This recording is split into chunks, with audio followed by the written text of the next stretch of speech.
decided to recreate the Robert Englund Freddy Krueger makeup in silicone. There's a lot of Freddy fans out there, and I wanted to give them something new to look at. This original makeup was done on Nightmare on Elm Street 2 in foam latex, and so I just wanted to see what it would look like in silicone. Silicone adds that translucency factor. It allows you a little bit more realism in the skin tone. So I wanted to kind of check that out and see what it would look like. So I began this process. I first went to the old storage room and had to dig these molds up. And funny enough, I had done 3 of these films plus a TV series back in the 80s. So I had Nightmare on Elm Street. I started with Nightmare on Elm Street 2. That was my first Freddy experience. And then went on to Nightmare on Elm Street 3, Dream Warriors, and then on to 4. The makeup molds had gone through, I don't know, possibly 50 to 75 runs during the course of the film. We did 35 applications at least, and then we had promotions and all kinds of things. And so, I probably ran the pieces all together, 50 to 75 times. And so they did pretty well baked out. We used to coat the molds. These were ultracal stone molds, and we used to coat them with oils and things like that to preserve the molds as they dried out. Also, the molds went through a 1994 earthquake, and I lost a couple positives, but for the most part was able to maintain the Part 2 molds.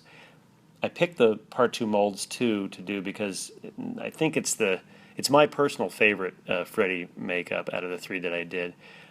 I think also there's been more comments on social media about liking Part 2 more than any other makeup. Some people still like 3 and 4, but for the most part, people are choosing number 2, so I decided to do that one. Plus, it was my first, and I have a fondness for that.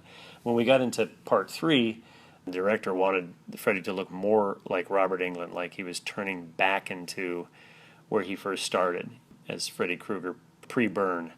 So I made it more refined. I think a lot more detail went into Part 3, but it looked more like Robert, and it kind of lost that look that Freddy had established in Part 2. Dave Miller did the original film, I want to say this. He did the original Nightmare on Elm Street film, did the first Freddy design. I didn't have a ton of reference. The film was quite dark, and I had a few still shots to go from.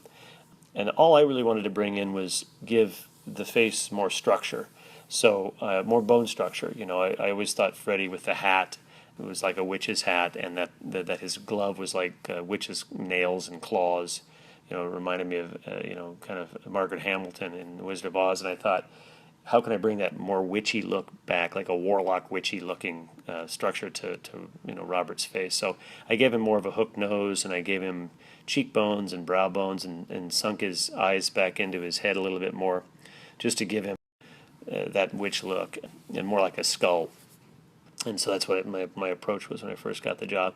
And then again, like I said, Part 3, we went into more refined pieces that had more detail, but it looked more like Robert Englund. That when we got into Part 4, I liked 2 so much that I tried to bring some of the detail back in, but use the structure I had established in Part 2 and bring that into 4.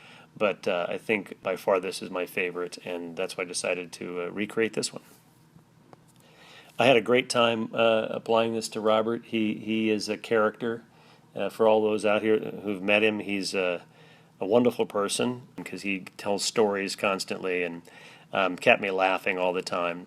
Problem with that is he is a younger person too. He just never sits still. So I got my early training applying makeup to someone who really had a lot of energy and talked a lot, which I never wanted to stop him because I was learning a lot. He's got a ton of stories and quite a fascinating individual, and so I was being entertained while I did the makeup. But it also allowed me to kind of put down an edge while someone was moving, and it allowed me to get really quick and do things fast. And anybody who's ever applied anything to Robert knows this about him, and it's frustrating at first, but it was actually, I think it was a gift in the end because it allowed me to get better at what I do. When you're laying down an edge on a moving target, you get pretty good at it after several applications. We had a great time. Robert was great in the makeup, and we became fast friends.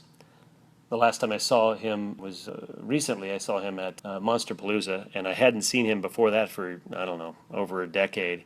And I walked up to him, and I don't know if he even recognized me at first, but then I brought my brother, who he also knew, Jeff Yagher, and we said hello to him, and it was like nothing had changed after all these years. We went back to laughing and talking the same way we did several years ago, and it was just really nice to reconnect with Robert. I used contact lenses on part 2, so I wanted to recreate those in this bust that I did. I took a couple of vacuform eyeball shells and I painted them from behind to give them the same look as I did with the contact lenses of part 2. They're done quickly but effectively enough, I guess. And I like the way that Freddy looked in the contact lenses. Any actor will tell you that lenses aren't fun to wear, but Robert was a trooper and put up with them. We only used them on usually all the close-ups. I tried to save his eyes as much as possible and not use them in the wide shots. I think I had about 6 weeks to create the makeup in part 2 and also do some puppet effects and some other minor effects. We also had a hand, his glove hand that we had to create, which was more of a fleshy version of his metal glove. And I only was able to make one of those, which I still have. It's quite rotted away, but I had about 6 weeks, and it was which is pretty quick schedule for back in those days for trying to put all this stuff together for one shoot. And I think we shot. I think it was about I want to say it's about a 30 some odd day shoot, maybe 35, 38 days. Robert pretty much shot almost, it seemed like, seemingly every day.